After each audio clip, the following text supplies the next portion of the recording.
네, 최근 코로나 확진자가 일주일에 2배씩 늘어나다가 오늘은 또다시 3만 명을 넘었습니다. 확진자 급증 배경은 무엇이고 어떤 대책이 필요할지 관련 내용 김정기 고려대 약학대학 교수와 함께 살펴보겠습니다. 안녕하세요. 안녕하세요. 네, 오늘 코로나 신규 확진자 이제 3만 명을 넘었어요. 전날에 비해서 뭐 거의 한 3배 하루 만에 뛰었는데 자, 이 정도 되니까 이제 설마 하시던 분들도 이제 뭐 코로나 이 재유행이 이제 오는구나 체감하셨을 것 같습니다.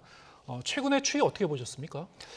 지금 최근의 추이를 보려면 지금 과거에 오미크론 이제 대유행 때부터 좀 짚어보기는 해야 되는데 우리가 네. 오미크론이 유행을 했을 때 3월 중순에 정점을 찍었거든요. 65만 명 규모까지 보이다가 그 이후에 매주 한 30에서 40%까지 신규 확진자 규모가 감소를 했습니다. 네. 이게 그러니까 6월 둘째 주까지 이어졌거든요.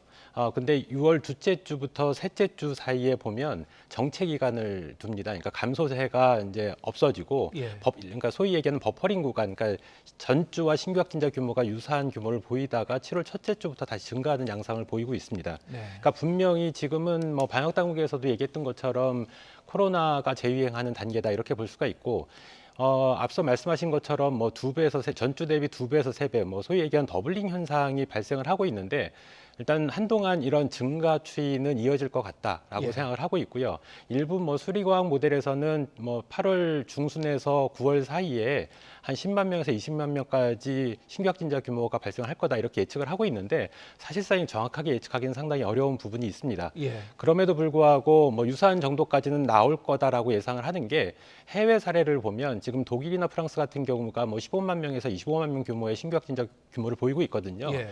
그러니까 우리나라와 여러 가지 상황이 유사한 상황에서 지금 최근에 신규 확진자 규모가 이렇게 늘어나는 걸 보면 우리나라도 아마 유사한 수준까지는 발생할 가능성을 배제할 수는 없다 이렇게는 볼 수가 있습니다. 예. 말씀하신 대로 최근 유럽에서 특히 이제 프랑스 같은 나라는 신규 확진자가 이제 빠르게 늘어나고 있더라고요. 역시 이제 이 변이 하위 변이인 그 BA.5가 이제 이 전파를 시키고 있는 것이다라고 이렇게 이제 꼽히고 있는데 BA.5는 기존의 변이하고 좀 다른 바이러스 같아요.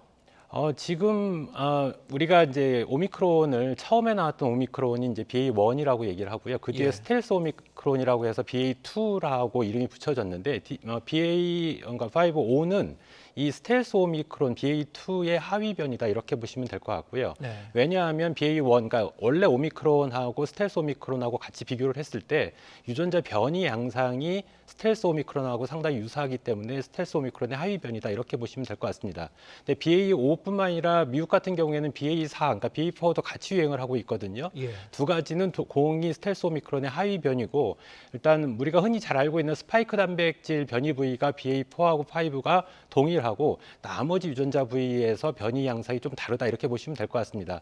어찌됐든 향후에 우리나라에서도 현재는 BA.5가 유행을 하고 있는데 BA.4도 동시에 유행 가능성은 충분히 있다 이렇게 보시면 될 것 같습니다. 네. BA.5 같은 경우는 이제 뭐 전파력 그리고 이제 이 면역 회피성 뭐 이런 게 좀 많이 얘기가 되더라고요. 네, 그러니까 지금 스텔스 오미크론하고 비교를 했을 때에는 보통 앞서 말씀을 드렸던 것처럼 오미크론 대비 스텔스 오미크론이 전파력이 한 30% 정도 증가했다라고 평가를 받고 있습니다. 네. 근데 이거 대비 BA.5 같은 경우에는 스텔스 오미크론보다도 전파력이 30에서 35%까지 증가를 했다. 이렇게 평가를 받고 있고요. 그렇기 때문에 굉장히 짧은 시간에 지금 급속하게 신규 확진자 규모가 늘어나고 있는 이유가 여기에 있다. 이렇게 보시면 될 것 같고요. 더불어서 앞서 면역 회피 능력 말씀하셨는데 면역 회피 능력도 스텔스 오미크론, 그러니까 모태인 스텔스 오미크론하고 비교했을 때 한 3배 정도 높다. 이렇게 평가를 받고 있습니다. 그렇다 보니까 기존에 우리가 이제 백신이나 아니면 자연 감염에 의한 면역력으로 지금 신규 확진자 규모가 앞서 말씀드렸던 것처럼 6월 둘째 주까지 지속적으로 감소를 했는데 이게 다시 반등하는 주요한 원인이 높은 전파력 그리고 면역 회피 능력이 스텔스 오미크론보다 높기 때문에 그렇다 이렇게 보시면 될 것 같습니다. 네. 면역 회피 능력이 굉장히 높다. 전파력도 빠르지만 그럴 경우에는 이제 백신을 이미 맞은 분들, 뭐 3차까지 맞은 분들이나 기존에 감염됐던 사람들도 재감염될 가능성이 있다라고 이제 봐야 되는 건가요?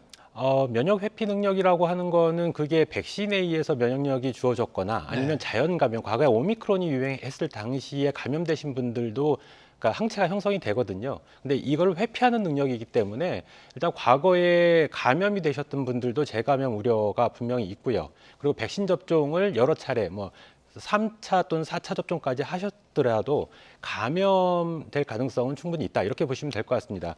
근데 우리가 흔히 예전에도 백신에 대한 얘기가 많이 있었는데 백신 자체가 기본적으로 우리가 흔히 알고 있는 것처럼 예방을 억제할 수 있는 능력이 있다라고 생각을 하시는데 네. 반드시 그런 건 아니고요. 그러니까 예방 효과가 떨어지더라도 일단 지금 코로나19 상황 같은 경우에서는 중증화 예방 효과는 분명히 있습니다. 그래서 지금은 그러니까 감염을 억제하는 효과보다는 중증으로 발전할 수 있는 그런 가능성을 억제하는 그런 효과가 지금의 백신도 어느 정도는 가지고 있다 이렇게 보시면 될 것 같고요. 경우에 따라서 그렇기 때문에 과거에 2차 또는 1차까지 접종하신 분들 또는 미접종자분들 같은 경우에도 백신 접종을 맞는 게 안 맞는 것보다는 비교 우위에 있다. 이익 부분이 비교 우위에 있다. 이렇게 보시면 될 것 같습니다. 재감염은 될 수 있지만은 그럼에도 불구하고 의중증을 이제 막는 그런 효과가 있기 때문에 여전히 이제 백신을 맞을 필요는 있다 이렇게 말씀하셨고. 네.